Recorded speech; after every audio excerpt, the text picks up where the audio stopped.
warahmatullahi wabarakatuh. Om Swastiastu, salam, namo buddhaya, salam kebajikan bagi kita semua. Tapi pun, halo Sahabat Nation, saya Zahra Tisna Fahira selaku host yang akan menemani kalian selama video podcast berlangsung. Nah, ini adalah podcast ketiga kita dalam rangka memperingati Hari Sumpah Pemuda. Di sini kami mengangkat tema menumbuhkan jiwa kewirausahaan dan bisnis di kalangan anak muda. Kali ini kita kedatangan tamu yang sangat spesial nih. Kalian penasaran gak sih tamu spesial kita ini siapa? Ini dia tamu spesial kita. Silahkan perkenalkan diri ya Kak. Hai. Hai, nama aku Eva. Ini suamiku. Aku Pujo. Oke, Kak Eva dan Kak Pujo, apa kabar nih? Alhamdulillah sehat. Alhamdulillah ya. Akhir-akhir ini kesibukannya ngapain aja sih Kak? Kesibukan kami nggak ganti sih. Iya. Jualan aja. Jualan ya. Oh ya, sebelum itu Zara mau ngucapin terima kasih sama Kak Eva sama Kak Pujo udah mau ngeluangin waktunya untuk hadir jadi narasumber di podcast kita. Terima kasih ya Kak. Iya. Sama-sama. Oh iya, Kak Eva sama Kak Pujo ternyata alumni SMAN nih. Iya. Iya. Ceritain dong masa-masa SMA-nya tuh gimana? Aku duluan karena aku duluan di sini ya.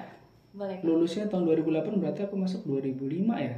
Ya 2005. 2005 itu masih belum sebesar sekarang ya. SMA luar biasa ini SMA negeri ini perkembangannya bagus banget.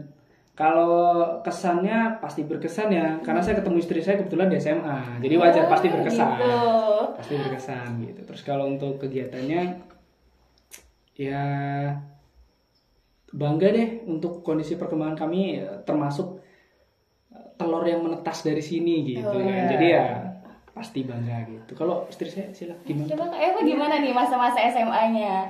Ya dulu tuh aku keterima di sini nih benar-benar urutan agak bawah gitu. Jadi bersyukur lah, maksudnya karena pesaingnya hebat-hebat kan.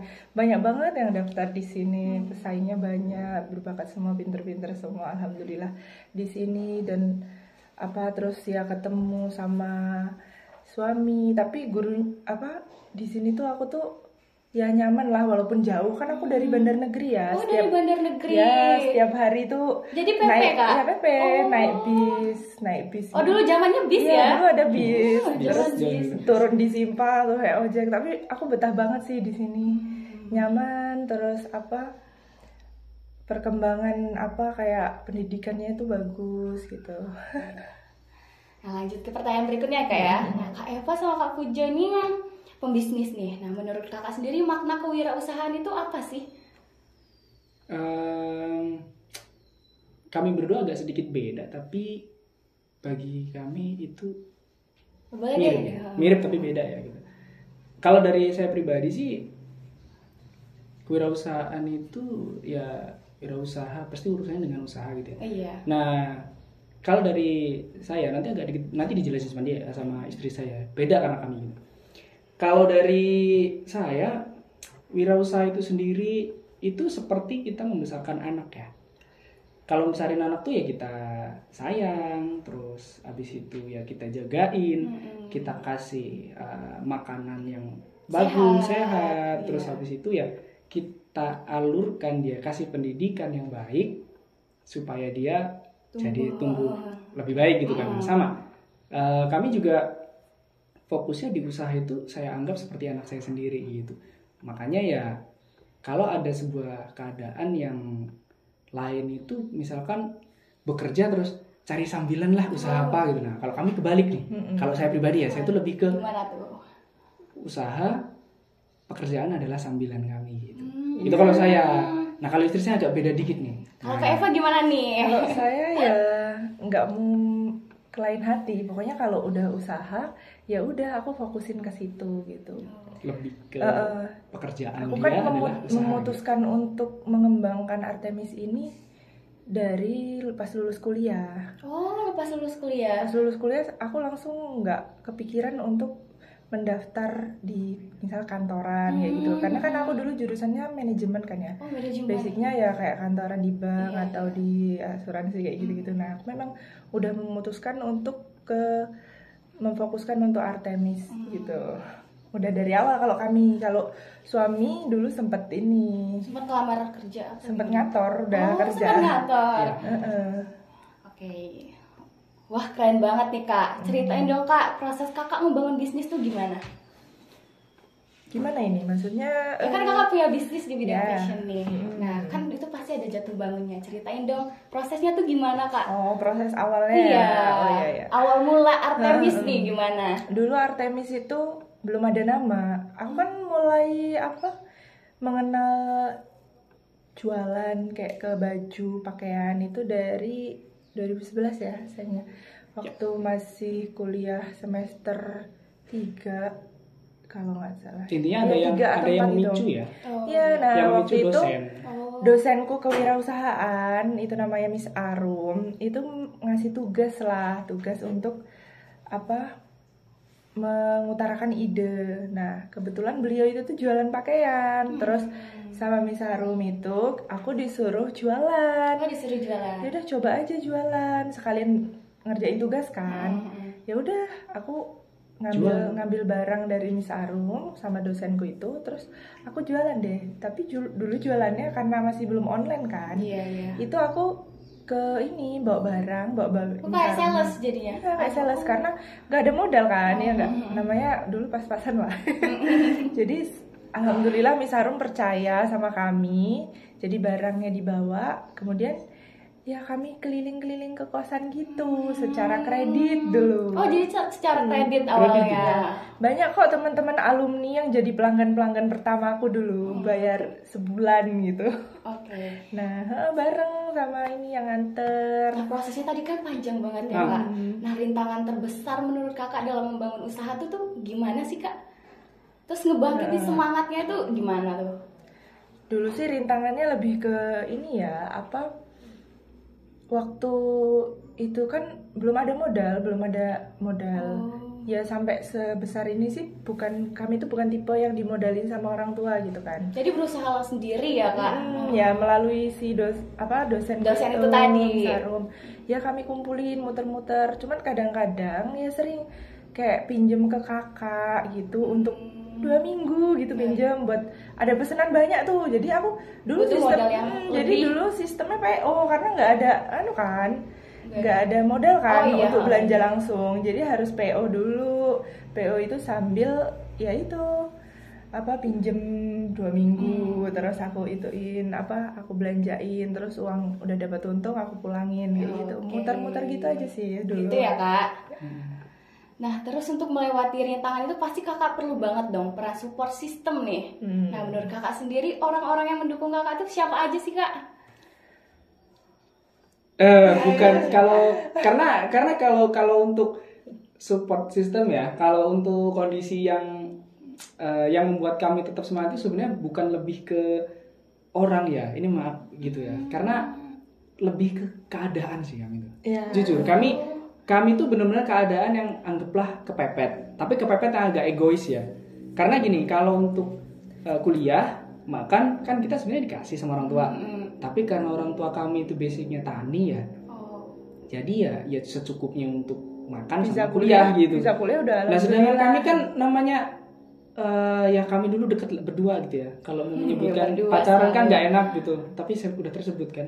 Nah jadi maksudnya itu dalam artian kami kan juga pengen main, kami pengen beli sesuatu gitu, pengen nonton gitu kan? Juga gitu kan. Nah, jadi ya itu karena kepepet itu kan kalau kami nggak begini ya kami nggak bisa itu. Nggak bisa ngerasain hal-hal baru, nggak iya, bisa betul. Gitu ya, Kak. Iya kayak kuliah itu kan tiap hari ya. Iya. Kalau bajunya itu aja. Iya kan, agak gimana gitu. Agak minder ya, Kak. Iya betul. Sepatu itu harus ganti-ganti walaupun nggak yang mahal-mahal tapi ganti kan. Nah lebih ke situ sih kami dulu tuh jualan. Jadi untuk beli keperluan di luar yang wajib, karena yang wajib itu udah dibiayai sama orang tua kami gitu. Jadi keadaan ya yang bikin Kakak semangat. Iya, keadaan. Oke. Nah, terus menurut Zahra pada era sekarang ini minim ya anak muda yang minat di bidang bisnis. Betul. Nah, terus di sekitar Kakak udah ada belum sih anak muda yang mau memulai usahanya dan minat nih? Banyak. Sebenarnya banyak ya. Di sana. Sebenarnya tuh banyak. Nggak di sana juga. Di sini pun bagi saya banyak. Cuman permasalahannya itu sama ketika kondisi saya dulu ya, saya lulus kemudian mau memutuskan untuk usaha, tadi disebutkan sama istri saya kan, saya harus ngantor dulu gitu. Oh iya. Itu sebenarnya karena tuntutan dari orang tua kami yang kuno. Jadi Iya, saya bukan menjelekkan bapak ya pak. Enggak, karena memang sistem orang tua kuno itu dalam artian yang namanya kuliah. Ketika dia punya anak itu harus bekerja gitu. Nah, Harus kantoran, salah saya. ya, Harus harus kantoran. kantor ya. Ya. Harus kantor. Nah, jadi ketika memutuskan untuk memulai usaha itu pasti berat kan. Sama kondisi anak muda sekarang, saya jamin kok bahkan mungkin di antara kalian itu sebenarnya sudah ada bibit-bibit untuk pengen usaha, tapi kepentok nih kalau langsung gini orang tua belum lagi dari modal, belum lagi dari lebih Pasti takut ya. iya takut, Kak. betul takut untuk memulai gitu. Sebenarnya ada banyak pasti. semua orang tuh malah bisa kalau namanya jualan itu aslinya. Usaha itu pasti. Tapi ya itu perasaan pertama takut karena nggak ada modal, kedua karena takut diomong orang ini sekolah tinggi-tinggi kok cuma jualan. Nah, gitu. itu. Terus Oh, iya. iya, sedangkan kita ya di kampus itu ada materi apa? Kita banyak materi kan, banyak belajar tentang agama, mata kuliah tuh banyak, bahkan ada manajemen juga ada, semualah intinya ya. Dari matematika, PPKN, agama semua ada, kewirausahaan ada, komputer ada. Itu tuh kan artinya kita itu bisa memilih mau melanjutkan ke ke bidang Yang mana ini apa kan? nih? Betul. untuk apa ada mata kuliah kewirausahaan ya, salah satunya itu untuk opsi kita ketika kita nggak berminat di kantoran ya kita bisa lari ke kewirausahaan kayak gitu. jualan gitu ya kan. Iya. Karena banyak orang kayak definisi sukses tuh kerja di kantoran gitu. Nah Iya. itu gitu. Sebenarnya ya sukses juga kan di kantoran itu. Iya. Semua itu sukses selama halal itu nggak masalah kan. Iya. Kita nyari rezeki di mana aja. Gitu ya, sesuai passion kita, sesuai apa minat kita juga gitu loh. Nah, terus untuk pesan-pesan anak muda nih yang belum berani untuk mulai usahanya tuh gimana sih Kak? Karena jujur Zara juga kurang minat nih di bidang usaha itu gimana minat tuh? ya? Kenapa nggak minat? Nggak tahu juga. Ya karena takut tadi sih. Karena Takut ya? takut untuk memulai. Bukan karena malu. Kayak salah Iya. satunya sih. itu memang sindrom ya. Saya sebutnya sindrom. Maksudnya gini. Pertama itu yang paling kita bakal kerasa banget itu malu ya. Kita mau mulai itu malu gitu. Jadi kita untuk mengalahkan rasa malu itu dengan cara mulai tanpa memikirkan rasa malu dan yang lainnya. Jadi kita mulai aja gitu. Mulai perkara nanti itu hasilnya bagaimana, mulai dulu gitu. Karena sama ketika anak kecil nih, kalau takut jalan nanti jatuh loh baru belajar berdiri gitu. Ya akhirnya nggak bakal bisa jalan gitu. Jadi memang Harus mulai aja dulu. tekadnya ya, Mulai Kak. dulu gitu, mulai dulu. Terus Kalau perlu tuh ini sih kalian itu yang belum berani gitu, kalian harus kepepet dulu kayaknya. ya Pasangnya keadaan dulu ya. Jadi mungkin bilang aja sama orang tua itu mah Pak, jangan dikasih jatah dulu aku gitu. nggak sanggup tolong. Jangan dikasih banyak-banyak dulu biar kepepet gitu kan. Soalnya dulu kami lebih ke situ. Motivasi kami itu lebih ke kepepet. Kepepet ya sebenarnya. Saya Karena nggak keadaan ya Kak. saya nggak ngekos soalnya. Saya numpang. Selama 4 tahun setengah saya numpang itu karena biaya kos itu dialihkan untuk bayar kuliah sama makan gitu. Jadi kalau itu dipakai untuk ngekos juga tambah kurang gitu. Ya namanya apa ya, kuliah aja kalau bagi aku dulu aku bersyukur banget bisa dikuliahin gitu. Dulu di kampus dapat beasiswa juga sih, tapi kan Keren banget. pas untuk bayar ini semester aja tapi nggak ada lebih. Tapi kan kehidupan sehari-hari kita masih ditanggung orang tua Iya ya. masih Kak. ditanggung, cuman memang ya super press gitu. Intinya kalau untuk beli kayak baju beli terus nggak bisa. Terus kayak mau beli apa tas, mau beli sepatu kayak gitu-gitu nggak bisa. Nah Bisa, ya. lebih ke situ. HP aja ya kita beli sendiri dulu biar Ya, kita- HP yang bagus gitu. Alhamdulillah kami sendiri semua. Yang kameranya agak jernih gitu dari jualan itu gitu. Aduh ya, keren banget Kak Hujo dan Kak Eva nih. Terus aku juga sempat ngepoin nih, banyak banget selebgram yang udah di endorse, itu keren banget sih Kak. Iya. Aduh. Wah, aku juga ngeliat perjuangannya tuh nggak susah banget ya Kak, banyak jatuh bangunnya.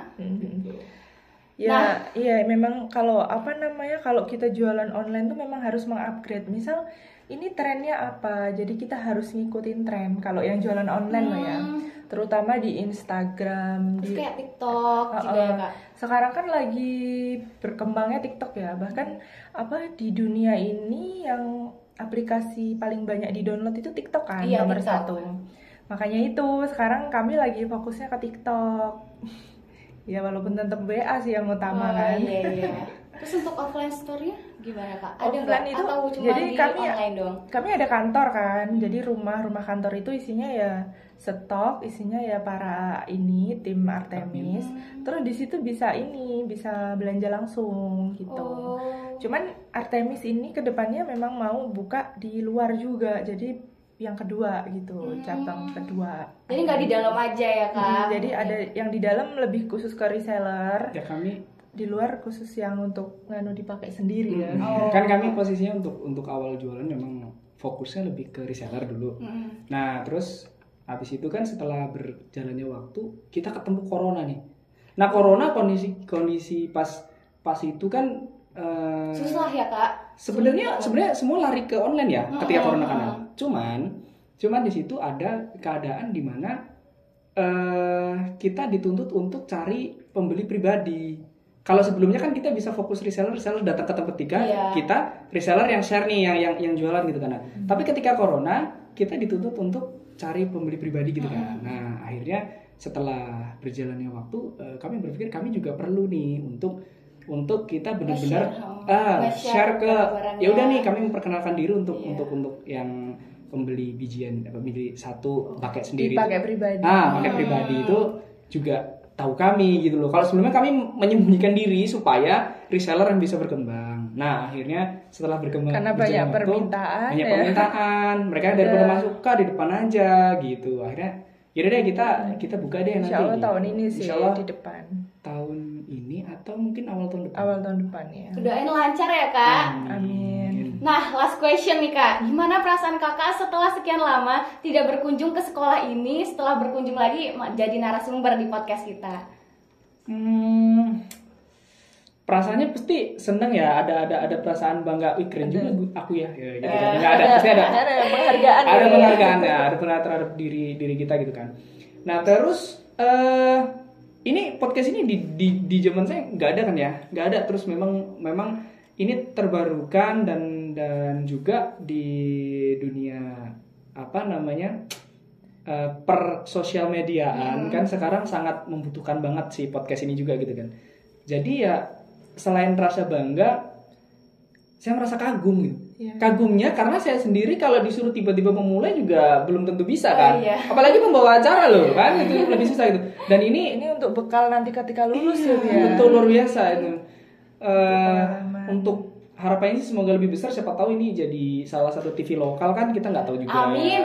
Iya gitu, maksudnya kalaupun nggak TV ya oke lah, acara podcastnya YouTube-nya tambah besar gitu, makin jadi berkembang gitu. Nanti kan bisa diturunkan ke adik-adiknya. Terus ketika kalian posisi sudah lulus, siapa tahu kalian jadi dewan pembina kan, juga kita nggak tahu ke depannya gitu. Ya itu sih kalau dari kami. Terima kasih Kak Eva dan Kak Pujo. Nah, Sahabat Nation, itu tadi penjelasan dari Kak Eva dan Kak Pujo mengenai kewirausahaan. Semoga kalian termotivasi untuk menumbuhkan jiwa kewirausahaan dimulai dari sekarang. Sekian dari kami. Saya akhiri. Wassalamualaikum warahmatullahi wabarakatuh. Tabipun. Dadah.